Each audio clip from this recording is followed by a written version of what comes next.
For decades, this classic bust of Edgar Allan Poe has welcomed visitors to the Poe Museum in Richmond, Virginia. Until one dark October night just before Halloween, it disappeared. I'll tell you the story behind the Purloined Poe bust on tonight's Curator's Crypt.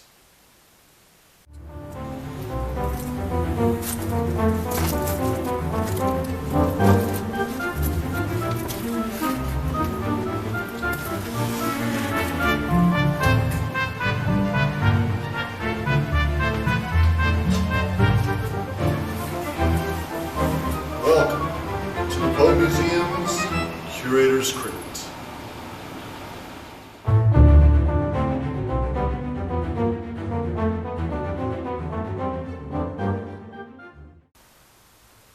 Welcome to the Poe Museum's Curator's Crypt.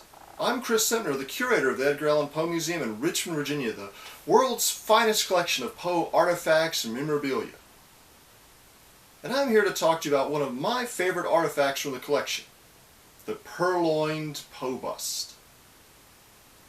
So let's begin our story in the Poe Shrine.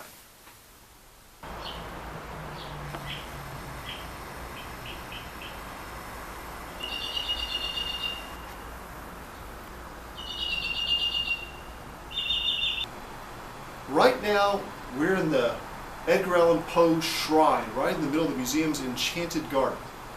This little brick pergola was built in 1921 using bricks salvaged from the Southern Literary Messenger Office where Poe began his career in journalism.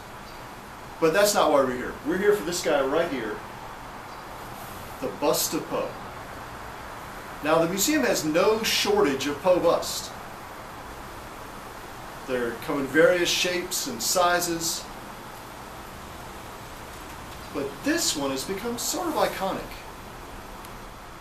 even though this is actually a replica.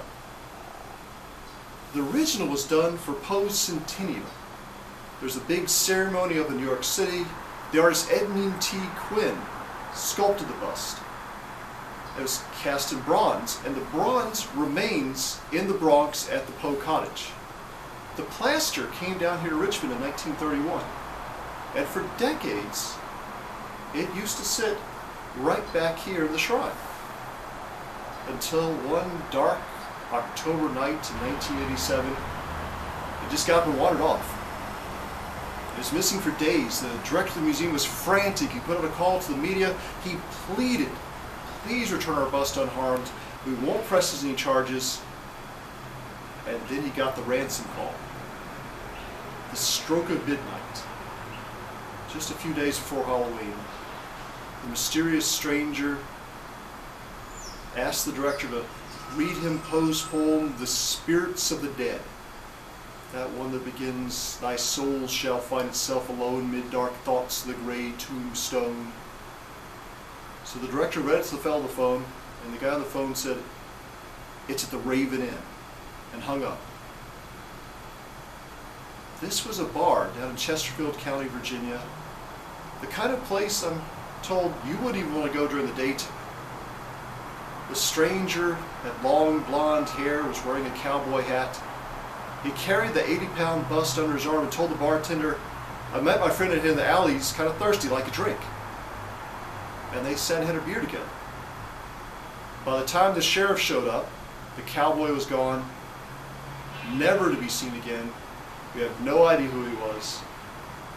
But the bust was sitting there in the bar with a beer in front of it. And all around it were scraps of paper with the verses of the spirits of the dead written on it. After that, the sheriff arrested the bust of Poe, took him into the office. It was returned to the museum, but never returned back here. Now it stays indoors where it's safe.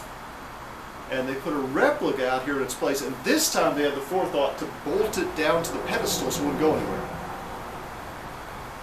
So even though Poe can't leave anymore, he's not lonely. We have an annual Poe birthday bash out here with a champagne toast at the stroke of midnight on January 19th.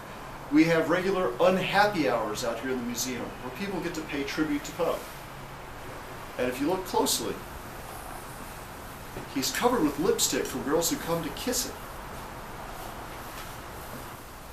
Now here's the original bust, safely locked away inside in our reading room where you can see it today. You can't see it today because we're closed, but if we weren't closed, you could see it today.